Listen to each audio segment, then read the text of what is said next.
بسم اللہ الرحمن الرحیم۔ شروع اللہ کے نام سے جو بڑا مہربان اور نہایت رحم کرنے والا ہے۔ محترم ناظرین، 9 کاف والی چھوٹی سورت 9 دن پڑھنے والے کو فرش سے عرش پر پہنچا دیتی ہے۔ نبی پاک صلی اللہ علیہ وسلم نے فرمایا کہ اس سورت کی فضیلت یہ ہے کہ جو شخص اس کی تلاوت کرے گا ایسے لوگوں میں سے ہوگا جن سے خدا راضی ہوگا۔ اس سورت میں ہیرے پوشیدہ ہیں، برکتیں پوشیدہ ہیں۔ جو اس سورت کو پڑھے گا اللہ اس کے درجات بلند کرے گا، اس پر اپنی رحمتوں اور برکتوں کی بارش نچھاور کرے گا۔ یہ سورت پڑھنے والا کبھی تنگ دست نہیں رہتا۔ یہ سورت نبی پاک صلی اللہ علیہ وسلم کی امت کے لیے اللہ کی طرف سے ایک تحفہ ہے۔ اس سورت میں آپ صلی اللہ علیہ وسلم کی دلجوئی کی گئی ہے۔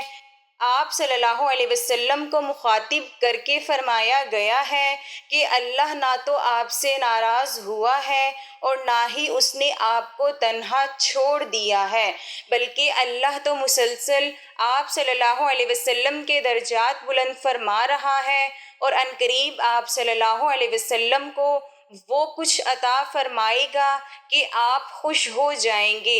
یتیمی میں بھی اللہ نے آپ کو سہارا دیا۔ جب حق کی تلاش میں بے چین ہوئے تو اللہ نے قرآن کے ذریعے آپ صلی اللہ علیہ وسلم کو ہدایت دی۔ تنگ دست ہوئے تو اللہ نے فراخی عطا کی۔ تو یہ وہ صورت ہے جو ناممکن کو ممکن کر دیتی ہے۔ اگر کوئی مشکل میں گھرا ہوا انسان اس کو پڑھے گا تو اللہ اس کی مشکل کو آسان کرے گا۔ اگر کوئی تنگ دست پڑھے گا تو اللہ اس کے رزق میں فراخی عطا کرے گا۔ کسی گمشدہ شخص کی واپسی کے لیے اگر کوئی پڑھے گا تو وہ شخص مل جائے گا۔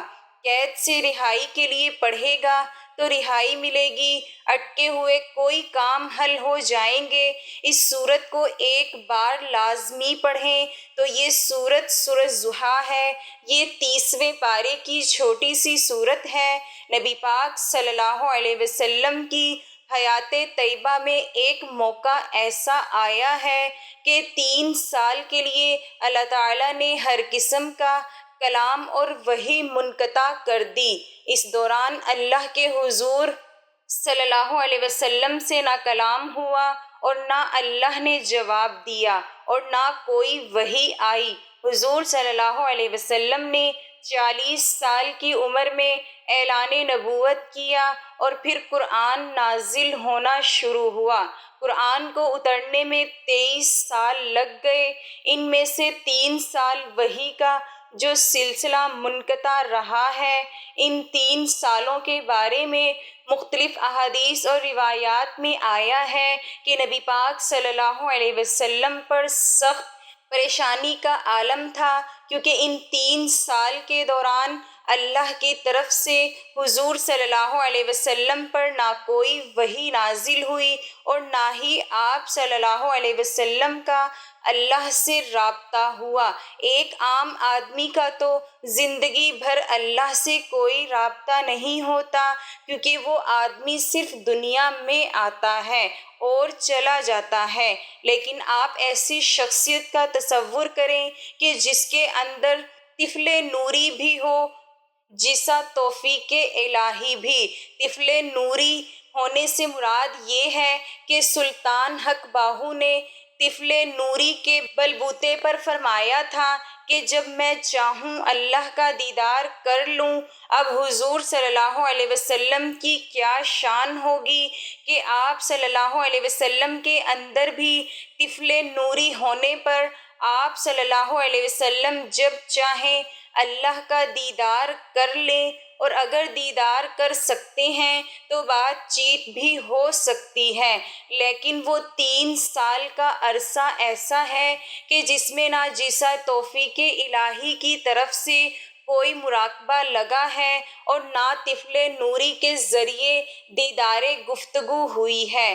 فرض کیا کہ اگر حضور صلی اللہ علیہ وسلم رابطے میں تھے اور سب کچھ معلوم تھا تو آپ صلی اللہ علیہ وسلم عہدے پہاڑ پر چڑھ جاتے تھے اور پھر یہ کہتے تھے کہ میرا جی چاہتا ہے کہ میں یہاں خود کو گرا لوں اور اپنی زندگی ختم کر لوں۔ یہ انتہائی درجے کی مایوسی کی بات ہوگی۔ جب انتہائی درجے کی مایوسی ہوتی ہے تو تب آدمی یہ انتہائی قدم اٹھانے کا سوچتا ہے، خاص طور پر ایسی ذات و شخصیت کہ جو رب کے محبوب ہوں، امام الانبیاء ہوں، خاتم المرسلین ہوں، اور بہت سی خوبیاں آپ صلی اللہ علیہ وسلم کی ذات والا میں موجود ہیں، لیکن رب کی طرف سے بے رخی اتنی جان لیوا ہوتی ہے کہ امام الانبیاء لولا کے لمحہ خلقت الفلاک زمین اور آسمان نہ بناتا اگر تجھے پیدا کرنا مقصد نہ ہوتا۔ ایسی ذات بھی اللہ تعالیٰ کی طرف سے اس بے رخی کو شاید برداشت کرنے کی قوت نہیں رکھتی۔ حضور صلی اللہ علیہ وسلم کے لیے اللہ نے دنیا کو بنایا تو ان کا اللہ کی ذات اور رضا کے لیے تڑپنا، سسکنا بامعنی ہے۔ 3 سال کے عرصہ کے دوران نہ جبرائیل آئے اور نہ وحی آئی اور نہ ہی کوئی اللہ سے کلام ہوا، اور آپ صلی اللہ علیہ وسلم اس قدر پریشان ہو گئے۔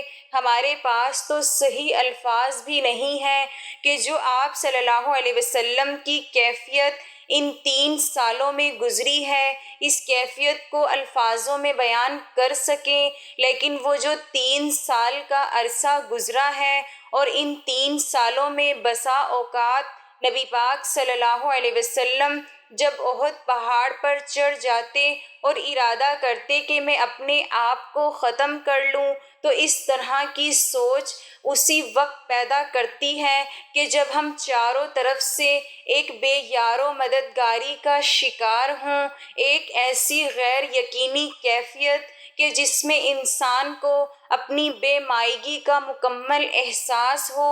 وہ 3 سال کا عرصہ ان کیفیات میں نبی کریم صلی اللہ علیہ وسلم نے گزارا ہے، اور پھر 3 سال کے بعد اچانک یہ آیت نازل ہوئی۔ بسم اللہ الرحمن الرحیم۔ والضحیٰ واللیل اذا سجی ما ودعک ربک وما قلی وللآخرۃ خیر لک من الأولی ولسوف یعطیک ربک فترضی ألم یجدک یتیما فآوی ووجدک ضالا فہدی ووجدک عائلا فأغنی فأما الیتیم فلا تقہر وأما السائل فلا تنہر وأما بنعمت ربک فحدث۔ قسم ہے دن کی روشنی کی، قسم ہے رات کی، جب وہ قرار پکڑ لے، پرسکون ہو جائے۔ آپ کے پروردگار نے نہ آپ کو چھوڑا اور نہ آپ سے بیزار ناراض ہوا، اور یقیناً آخرت آپ کے لیے آپ کی موجودہ زندگی سے بہت بہتر ہے، اور عنقریب آپ کا رب آپ کو بکثرت نعمتیں دے گا تو آپ خوش ہو جائیں گے۔ کیا انہوں نے اللہ تعالیٰ نے آپ کو یتیم نہیں پایا، پھر ٹھکانہ نہ دیا، اور پھر آپ کو بے خبر پایا، پھر راستہ بتلایا، اور آپ کو محتاج پایا، پھر مالدار بنا دیا؟ تو آپ یتیم پر سختی مت کیجیے اور سائل مانگنے والے کو مت جھڑکیے، اور اپنے رب کی نعمتوں کو بیان کرتے رہیے۔ سورۃ ضحیٰ کے بے شمار فضائل و برکات ہیں۔ اس سورہ مبارکہ میں ان عنایات بے پایہ اور احسانات عظیم کا تذکرہ فرمایا جا رہا ہے جو رحمان و رحیم رب العالمین نے اپنے محبوب ترین بندے اور رؤوف الرحیم رسول پر فرمائیں۔ بعد ازاں اس رحمت للعالمین کو اپنی مخلوق پر ابر رحمت بن کر برسنے کے جو سلیقے اور آداب سکھائے ان کا ذکر ہو رہا ہے۔ دینے والے کی شان کریمی کی کوئی حد نہیں، تو لینے والے کے ظرف اور دامن کی وسعت بھی انسانی فکر کی حدود سے ماوراء ہے۔ ابتدائے اسلام میں جبکہ رسول اللہ صلی اللہ علیہ وسلم مکہ مکرمہ میں تھے چند دنوں تک اللہ تعالیٰ کی طرف سے وحی کا سلسلہ موقوف ہو گیا تو کچھ کافروں نے آپ صلی اللہ علیہ وسلم کو یہ طعنہ دینا شروع کر دیا کہ تمہارا رب تم سے ناراض ہو گیا ہے، اس لیے اب تمہارے پاس ان کی طرف سے وحی نہیں آ رہی ہے۔ اس طرح کے طعنوں اور دل خراش باتوں کو سن کر یقیناً انسان تکلیف اور درد محسوس کرتا ہے، لیکن رسول اللہ صلی اللہ علیہ وسلم کو اللہ تعالیٰ پر کامل یقین اور اعتماد تھا کہ اللہ تعالیٰ نے نہ تو ان کو چھوڑا ہے اور نہ ان سے ناراض ہے۔ پھر بھی حضور صلی اللہ علیہ وسلم کی تسلی کے لیے اور امت کی تعلیم کے لیے اللہ تعالیٰ نے مذکورہ صورت نازل فرمائی اور اس میں بیان فرمایا کہ جو لوگ اللہ تعالیٰ کے مقرب بندے ہیں اور کچھ مصائب و آلام سے دوچار ہیں، انہیں ایک لمحہ کے لیے بھی یہ نہیں سوچنا چاہیے کہ اللہ تعالیٰ نے ان کو چھوڑ دیا ہے یا ان سے ناراض ہو گیا ہے۔ چنانچہ اگر کسی پر سخت حالات آئیں اور وہ آزمائش میں مبتلا ہوں تو وہ ہرگز یہ نہ سوچیں کہ اللہ تعالیٰ نے ان کو چھوڑ دیا ہے اور ان سے ناراض ہو گیا ہے، بلکہ وہ اللہ تبارک و تعالیٰ کی طرف متوجہ ہوں اور ہمہ وقت اللہ تعالیٰ کی اطاعت و فرما برداری میں لگا رہے۔ والضحیٰ، قسم ہے دن کی روشنی کی، واللیل اذا سجا، قسم ہے رات کی جب وہ قرار پکڑ لے، پرسکون ہو جائے۔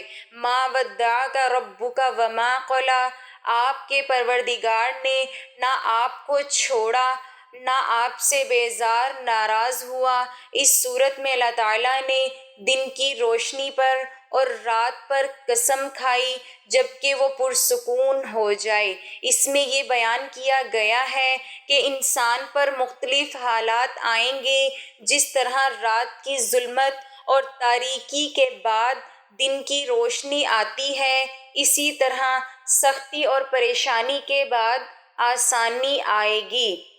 وَلَلْآخِرَةُ خَيْرٌ لَكَ مِنَ الْأُولَىٰ، اور یقیناً آخرت آپ کے لیے اے محمد صلی اللہ علیہ وسلم آپ کی موجودہ دینوی زندگی سے بہت بہتر ہے۔ اس آیت کریمہ سے مراد یہ ہے کہ آخرت کی زندگی آپ کے لیے دنیا کی زندگی سے بہتر ہے، اور اس کا دوسرا مطلب یہ بھی ہو سکتا ہے کہ آپ کی دینی زندگی میں ہر آنے والی حالات پچھلی حالات سے بہتر اور افضل ہوتی چلی جائے گی، یعنی اس میں آپ صلی اللہ علیہ وسلم کے لیے خصوصی بشارت ہے کہ اللہ تعالیٰ آپ کو علوم معارف اور اپنے قرب کے درجات میں ترقی عطا فرمائیں گے، اور اس میں آپ کے لیے دینی زندگی کے معاشی مسائل اور عزت و حکومت میں ترقی کی طرف بھی اشارہ ہے۔ جیسے اس آیت میں حضور صلی اللہ علیہ وسلم کے لیے خصوصی بشارت ہے، اسی طرح ہر نیک مومن کے لیے ہمت افزائی ہے کہ اس کو خدا تعالیٰ کی خصوصی رحمت کا ہر وقت امیدوار رہنا چاہیے۔ اگر مومن اپنی زندگی میں حضور صلی اللہ علیہ وسلم کی مبارک سنت کی اتباع کرے اور اللہ سبحانہ وتعالیٰ کا قرب حاصل کرنے کی کوشش کرے تو اس کی زندگی میں ہر آنے والا لمحہ پچھلی زندگی سے بہتر اور اچھا ہوگا، کیونکہ اللہ سبحانہ وتعالیٰ مسلسل اس کے علم و عمل، عقل و شعور، عزت و احترام اور دیگر امور میں اضافہ فرمائیں گے اور اس کو ترقی عطا کریں گے۔ لہٰذا اگر مومن پر کوئی مصیبت و پریشانی آئے تو اس کو چاہیے کہ رنجیدہ اور غمگین نہ ہو، بلکہ وہ اللہ تعالیٰ کی رحمت کی امید رکھے اور اللہ تعالیٰ کی طرف رجوع کرے۔ جو شخص اس کی تلاوت کرے گا وہ ایسے لوگوں میں سے ہوگا جن سے خدا راضی ہوگا، اور وہ اس لائق ہوگا کہ محمد اس کی شفاعت کریں، اور ہر یتیم اور سوال کرنے والے مسکین کے برابر 10 حسنات اس کے لیے ہوں گے۔ وَلَسَوْفَ يُعْطِيكَ رَبُّكَ فَتَرْضَىٰ، اور عن قریب آپ کا رب آپ کو بہت زیادہ نعمتیں دے گا تو آپ خوش ہو جائیں گے۔ اس آیت کریمہ میں حق تعالیٰ نے بتلایا کہ آپ اپنے حبیب صلی اللہ علیہ وسلم کو ایسی مرغوب چیزیں دے دیں گے کہ آپ راضی ہو جائیں گے۔ آپ کی مرغوب چیزوں میں دین اسلام کی ترقی، دین اسلام کا پوری دنیا میں پھیلنا، آپ کا اپنے دشمنوں پر غالب آنا، سب اس میں داخل ہیں۔ حدیث شریف میں ہے کہ رسول اللہ صلی اللہ علیہ وسلم نے ارشاد فرمایا ہے، یعنی جب یہ بات ہے تو میں اس وقت تک راضی نہ ہوں گا جب تک میری امت میں سے ایک آدمی بھی جہنم میں رہے گا۔ اس جملہ سے ہم اس بات کا اچھی طرح اندازہ لگا سکتے ہیں کہ نبی کریم صلی اللہ علیہ وسلم کے دل میں اپنی امت کی محبت کتنی زیادہ ہے، یہاں تک کہ اگر آپ صلی اللہ علیہ وسلم کی امت کا ایک فرد بھی آتش دوزخ میں جل رہا ہوگا تو آپ خوش نہیں ہوں گے۔ دوسرے الفاظ میں یوں کہیے کہ آپ صلی اللہ علیہ وسلم کے دل میں اپنی امت کی محبت اتنی زیادہ ہے کہ آپ کی یہ دلی آرزو ہے کہ اپنی امت کے ہر فرد کو جنت میں دیکھیں۔ چنانچہ قیامت کے دن رسول اللہ صلی اللہ علیہ وسلم اللہ تعالیٰ سے سفارش کریں گے کہ ان کی امت کے ہر فرد کو جنت میں داخل کیا جائے۔ رسول اللہ صلی اللہ علیہ وسلم اپنی امت سے بے پناہ محبت فرماتے ہیں۔ ان کی محبت کا تقاضا یہ ہے کہ ہم بھی ہمہ وقت رسول اللہ صلی اللہ علیہ وسلم سے محبت و وفاداری کا اظہار کریں۔ اس سلسلے میں دو چیزیں انتہائی اہم اور ضروری ہیں۔ پہلی چیز یہ ہے کہ ہم کو چاہیے کہ زندگی کے تمام امور میں ہم رسول اللہ صلی اللہ علیہ وسلم کی اتباع کریں، اور جن چیزوں اور کاموں سے حضور صلی اللہ علیہ وسلم خوش نہیں تھے اور ہمیں ان سے روکا تو ہم ان چیزوں اور ان کاموں سے بالکل اجتناب کریں۔ اسی سے حضور صلی اللہ علیہ وسلم کی پوری وفاداری اور قدردانی کا اظہار ہوگا۔ دوسری چیز یہ ہے کہ ہم کثرت سے درود شریف پڑھیں۔ خاص طور پر ہم جمعے کے دن زیادہ سے زیادہ درود شریف پڑھنے کا اہتمام کریں۔ ہمارا یہ عمل نبی کریم صلی اللہ علیہ وسلم کے قلب مبارک میں فرحت و خوشی کا باعث ہوگا۔ الم یجد کا یتیماً فآویٰ، کیا انہوں نے اللہ تعالیٰ نے آپ کو یتیم نہیں پایا پھر ٹھکانہ دیا؟ رسول کریم صلی اللہ علیہ وسلم یتیم پیدا ہوئے تھے کیونکہ آپ کے والد ماجد آپ کی ولادت سے قبل انتقال فرما چکے تھے، اور جب آپ صلی اللہ علیہ وسلم 6 سال کے ہوئے تو والدہ محترمہ بھی اس دار فانی سے کوچ فرما گئیں۔ پھر آپ کے دادا عبد المطلب نے 8 سال کی عمر تک آپ کی پرورش کی۔ جب دادا کا انتقال ہو گیا تو آپ کے چچا ابو طالب نے 50 سال کی عمر تک آپ کا ہر اعتبار سے خیال رکھا اور ہر طریقے سے آپ کی نصرت و حمایت کی۔ ابو طالب کے دل میں بھی نبی کریم صلی اللہ علیہ وسلم کی اتنی محبت و الفت تھی کہ جو کسی بھی والد کی محبت سے کہیں زیادہ تھی۔ مزید برآں یہ محض اللہ تعالیٰ کا فضل و کرم تھا کہ انہوں نے بھی رسول اللہ صلی اللہ علیہ وسلم کی زیارت کی یا آپ سے تعلق رکھا تو ان کے دل میں آپ کی محبت پیوست ہو گئی۔ تو اس آیت کریمہ میں اللہ تعالیٰ نے اپنے خصوصی انعام اور احسان کا ذکر فرمایا ہے جو آپ نے اپنے حبیب صلی اللہ علیہ وسلم کے ساتھ کیا۔ وَوَجَدَكَ ضَالًّا فَہَدَىٰ، اور آپ کو بے خبر پایا پھر راستہ بھی بتلایا۔ نبوت سے قبل رسول اللہ صلی اللہ علیہ وسلم شریعت کی تفصیلات سے ناواقف تھے۔ اس آیت کریمہ میں اللہ تعالیٰ فرماتے ہیں کہ ہم نے آپ کو نبوت سے سرفراز فرمایا، اور آپ کو دین کے تمام علوم سے آگاہ کیا اور نوازا، جس کے ذریعے آپ لوگوں کو اللہ تعالیٰ کی طرف رہنمائی فرمائیں۔ وَوَجَدَكَ عَائِلًا فَأَغْنَىٰ، اللہ تعالیٰ نے آپ کو محتاج پایا تو پھر آپ کو مالدار بنا دیا۔ اس آیت کریمہ میں اللہ تعالیٰ نبی کریم صلی اللہ علیہ وسلم کو مخاطب کرتے ہوئے فرماتے ہیں، اپنی نعمت یاد دلا رہے ہیں کہ آپ یتیم تھے، آپ کے پاس کوئی دولت نہیں تھی، پھر اللہ تعالیٰ نے آپ کو دولت عطا فرمائی اور پھر آپ کو فکر غربت سے نکال کر غنی اور مالدار بنا دیا۔ فَأَمَّا الْيَتِيمَ فَلَا تَقْهَرْ، تو آپ یتیم پر سختی مت کیجیے۔ رسول اللہ صلی اللہ علیہ وسلم نے یتیمی کی زندگی گزاری تھی، لہٰذا آپ کو ان احساسات و جذبات کا اچھی طرح علم تھا جو ایک یتیم کے ذہن و دماغ اور دل میں آتے رہتے ہیں۔ عام طور پر لوگ یتیموں کی خبرگیری نہیں کرتے ہیں اور ان کے ساتھ شفقت و محبت کا برتاؤ نہیں کرتے ہیں۔ یہی وجہ ہے کہ اللہ سبحانہ وتعالیٰ نے یتیموں کی دیکھ بھال اور پرورش کرنے والوں کے لیے اجر عظیم کا وعدہ فرمایا ہے۔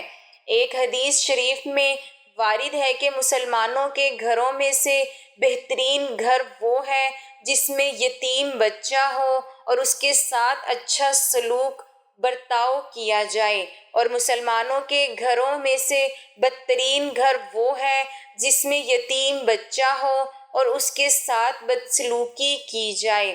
وَأَمَّا السَّائِلَ فَلَا تَنْهَرْ، اور سائل مانگنے والے کو مت جھڑکیے۔ اس آیت کریمہ میں اللہ سبحانہ تعالیٰ نبی کریم صلی اللہ علیہ وسلم سے فرما رہے ہیں کہ اگر آپ کے پاس کوئی سائل آئے تو اس کو نہ جھڑکیے اور اس کا خیال رکھیے۔ آپ کے اس طرز عمل کو دیکھ کر آپ کی امت بھی غریبوں اور تنگ دستوں کے ساتھ اچھا برتاؤ کریں گی اور ان کا خیال رکھیں گی۔ وَأَمَّا بِنِعْمَتِ رَبِّكَ فَحَدِّثْ، اور اپنے رب کی نعمتوں کو بیان کرتے رہیے۔ اس آیت کریمہ میں اللہ سبحانہ وتعالیٰ رسول کریم صلی اللہ علیہ وسلم کو خطاب فرماتے ہوئے حکم دے رہے ہیں کہ آپ اللہ تعالیٰ کی عطا کردہ نعمتوں کا تذکرہ کرتے رہا کریں۔ اس سے معلوم ہوا کہ جو نعمتیں اللہ تعالیٰ نے انسان کو عطا فرمائی ہیں تو اس کے لیے ان نعمتوں کا تذکرہ کرنا لوگوں کے سامنے جائز ہے، بشرطیکہ کہ وہ فخر نہ کریں اور نہ ہی ان انعامات و احسانات کو اپنا ذاتی کمال سمجھیں، بلکہ ان کو محض اللہ تعالیٰ کا فضل و کرم سمجھیں۔ پیغمبر اکرم صلی اللہ علیہ وسلم سے منقول ہے کہ جو شخص سورۃ ضحیٰ کی تلاوت کرے، روز قیامت اس کی شفاعت کرنا مجھ پیغمبر پر فرض ہے اور خدا اسے اس دنیا میں موجود یتیموں اور بیواؤں کے 10 گنا ثواب عطا کرے گا۔ ایک اور حدیث میں امام صادق رضی اللہ تعالی عنہ سے یوں منقول ہے کہ جو شخص سورۃ ضحیٰ، سورۃ اللیل، سورۃ الم نشرح اور سورۃ شمس کو دن یا رات میں تلاوت کرے تو قیامت کے دن اس کے آس پاس موجود تمام چیزیں اس کے حق میں گواہی دیں گی، یہاں تک کہ اس کے اپنے بال، جلد، گوشت، ہڈیاں، خون، رگیں اور عصب وغیرہ بھی، اور یہ سب فضائل اس کے لیے ہیں جو اسے پڑھے اور اس پر عمل کرے۔ حضرت ذنون مصری رحمۃ اللہ علیہ ارشاد فرماتے ہیں کہ میں ایک روز دریائے نیل کے کنارے کنارے جا رہا تھا، میں نے دیکھا کہ ایک بچھو دریا کے کنارے کی جانب بھاگتا ہوا آ رہا ہے۔ جب وہ دریا کے کنارے پر پہنچا تو اسی وقت دریا سے ایک کچھوا نمودار ہوا جو اس بچھو کو لے کر پھر دریا کے دوسرے کنارے کی جانب چل پڑا۔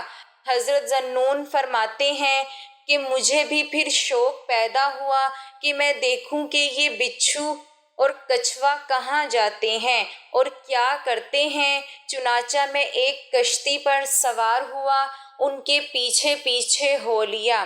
وہ بچھو دریا کے دوسرے کنارے پر جا کر دریا سے باہر نکل گیا اور ایک جانب کو دوڑنے لگا۔ جب وہ کچھوا دریا میں واپس آ گیا تو میں اس بچھو کے پیچھے ہو لیا۔ اچانک وہ بچھو ایک ایسی جگہ پر جا کر رک گیا جہاں پر ایک شخص سویا ہوا ہے، جبکہ ایک زہریلا سانپ اس شخص پر حملہ کرنے کی تیاری میں تھا۔ اس بچھو نے سانپ پر حملہ کیا اور سانپ نے بچھو پر، اور پھر دونوں ایک دوسرے کے زہر سے مر گئے۔ اللہ تبارک و تعالیٰ نے سوئے ہوئے شخص کو زہریلے سانپ کے وار سے بچا لیا۔ یہ بات صرف اللہ ہی بہتر جانتا ہے کہ جب ہم سوتے ہیں تو اللہ تبارک و تعالیٰ ہمیں کون کون سی مصیبتوں اور آفتوں سے محفوظ فرماتا ہے۔ تو میں نے اس جوان کو جگایا اور اس سے پوچھا کہ تم نے ایسا کون سا نیک عمل کیا جس سے موت تمہارے قریب ہو کر بھی تمہیں چھو نہ سکی؟ تو اس نوجوان نے جواب دیا کہ میرے ماں باپ 3 مرتبہ یہ سورت پڑھتے ہیں اور میں اس سورت کی بدولت ہر حادثے سے محفوظ رہتا ہوں۔ جب جبرائیل امین نبی رحمت صلی اللہ علیہ وسلم کی خدمت اقدس میں حاضر ہو گئے اور آپ صلی اللہ علیہ وسلم سے گفتگو کی تو آپ صلی اللہ علیہ وسلم نے فرمایا، تمہیں اس بات پر تعجب نہیں کرنا چاہیے کیونکہ ہر پیغمبر کو اس کے مقام و مرتبہ کے حساب سے اللہ تبارک و تعالیٰ نے معزز عطا فرمائے تھے۔ بلندی بہرحال آسمان کو ہی نصیب ہے۔ حضرت جبرائیل علیہ السلام نے عرض کی کہ یا رسول اللہ صلی اللہ علیہ وسلم، جس نے آپ کو اپنا مقصود بنا لیا تو بلا شبہ وہ اس دنیا میں بھی اور آخرت میں بھی کامیاب ہو گیا، اور جس نے آپ صلی اللہ علیہ وسلم کی حمایت میں کوشش کی وہ بھی کامیابی کامران ہو گیا۔ جس کے پکار میں اور جس کی فریاد میں آپ صلی اللہ علیہ وسلم کی محبت موجزن ہو، وہی آپ کی محبت کا لباس زیب تن کرتا ہے، اور قیامت کے دن ان کی مغفرت آپ ہی کی شفا سے نصیب ہوگی۔ محترم ناظرین، کسی بھی حاجت کے لیے سورۃ ضحیٰ کو 9 دن پڑھیں کیونکہ اس سورت میں 9 کاف ہیں۔